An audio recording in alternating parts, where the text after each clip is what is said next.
Prime Video's 56 Days 2026 is an 8-episode erotic thriller created by Karyn Usher and Lisa Zwerling based on Catherine Ryan Howard's best-selling 2021 novel of the same name.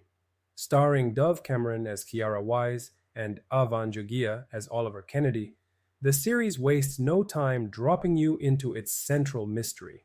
A masked man walks into apartment 11 where a badly decomposed body lies in a bathtub, takes a photo, pulls the fire alarm at 5:38 a.m. and leaves. Oliver notices Ciara at a supermarket and pretends to bump into her. He quickly asks her out for coffee. What seems like a meet-cute is in fact something far more calculated, though not necessarily in the direction you first assume. Oliver is a wealthy, anxious young man living under an assumed name in Boston. His anxiety is so bad that he injects himself with propofol to sleep, and Ciara snoops around his apartment while he's out, trying to find the combination to his safe. Both of them are behaving in deeply suspicious ways from the jump, and the show leans into the ambiguity. You're never quite sure who is predator and who is prey. In the present-day timeline, detectives Lee Reardon and Carl Connolly work to identify the decomposing body in the bathtub, while the audience watches the 56-day romance unfold in parallel. When Oliver was a teenager, his friend Shane got into a fight with another friend, Paul. Paul nearly killed Shane, but Oliver stepped in to protect him and ultimately ended up drowning Paul on accident. Shane, however, was the one who took the fall. He was convicted and sent to prison. And once there, he was driven to suicide, not by guilt alone, but by the machinations of a man who saw an opportunity. A counselor at the boys' school named Dan Troxler took notice of Oliver spiraling and used his background as a social worker to insert himself into Oliver's life, learn the details of what really happened, and begin blackmailing Oliver's father into compensating him as Oliver's extravagantly overpaid therapist. If you have noticed, Ciara is actually Shane's younger sister, Meghan Martin. She tracked down Oliver and infiltrated his life with the express goal of making him pay for Shane's suicide and the debilitating damage it did to her family. 137 days before the events of the story, while Christy and Shyla were worried about the house being taken by the bank, Kiara stalked Oliver online. From Shane's yearbook, she saw that Oliver was into NASA and outer space. She followed him in person, then moved to Boston. After setting up her fake persona, she arrived at the grocery store where they meet. The entire chance encounter at the supermarket was a carefully staged infiltration, revenge dressed up as romance. The twist that makes 56 Days genuinely interesting as a concept, even if its execution frustrates critics, is that this plan backfired on Ciara in the most human way possible. She ended up in love, and Ciara chooses to forgive Oliver. In the finale, it is revealed that the victim is none other than Dan Troxler, Oliver's greedy and manipulative therapist, who is tied to his past crimes. On day 34, Oliver finally sees Troxler clearly for what he is. Dan shows up and is shocked to see Ciara. Alone, he tries to manipulate Oliver into leaving Ciara, but Oliver finally realizes that Dan has been using him and keeping him isolated. When Oliver moves to fire Troxler and end their relationship, Troxler reveals his hand.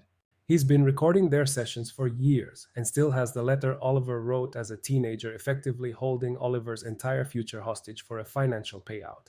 It was actually Ciara who killed him in the end. She came up behind the man and gave his head an excellent whack with a sharp object. After ending Troxler's life, Oliver and Kiara prepare to live as fugitives. With the help of Ciara's sister Shyla, they stage what they believe to be the perfect crime scene. Running parallel to the central romance is the investigation led by Lee and Carl, and their story adds a morally murky layer to the finale. Lee has been entangled in a bribery-laced affair with a local drug dealer named Lionus.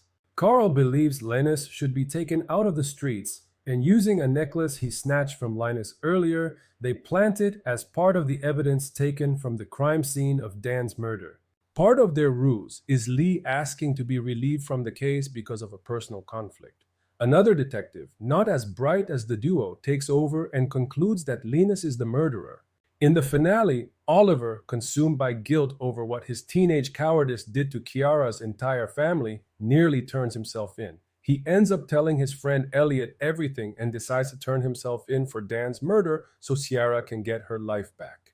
Elliot advises him not to, as that is not what Ciara would want. It is almost touch and go, but fortunately, Oliver changes his mind and reunites with Ciara.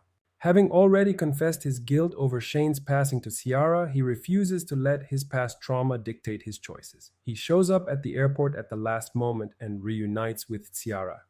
The couple flies to Iceland and eventually relocates to a tropical island where they are last seen raising a child together.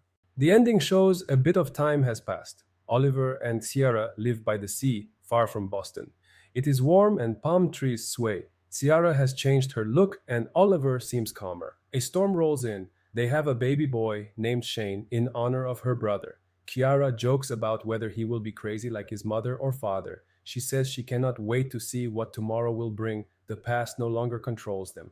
For fans of Catherine Ryan Howard's novel, the TV adaptation represents a substantial creative pivot. The ending is drastically different from Howard's novel, as much of the final episode is original content. In the book, Oliver comes clean to Ciara, and his fate is left ambiguous. The story ends with Ciara heading out to meet her sister, while the show gives her and Oliver a happy ending. The novel also kept the pandemic-era Dublin setting that gave the book its claustrophobic intensity. The 8-episode adaptation changes the setting from pandemic-era Dublin to present-day Boston, eliminating COVID lockdowns as a plot point. This is a significant subtraction. The enforced isolation of lockdown was the narrative glue that made the 56-day accelerated intimacy feel plausible. Without it, the speed of Oliver and Ciara's emotional fusion asks a lot more of the viewer's suspension of disbelief. At its core, 56 Days is a story about the weight of inherited guilt and whether love can coexist with the damage we've done. Oliver didn't set out to destroy a family. He was a frightened teenager who made a catastrophic choice and then spent years being slowly devoured by a parasite who profited from that fear. Ciara didn't set out to fall in love. She arrived in Boston as a weapon aimed directly at Oliver's life. That both of them end up on a sun-soaked beach holding a baby named after the brother she lost is either the show's most poignant grace note or its most reckless moral shortcut, and that debate is a fair one.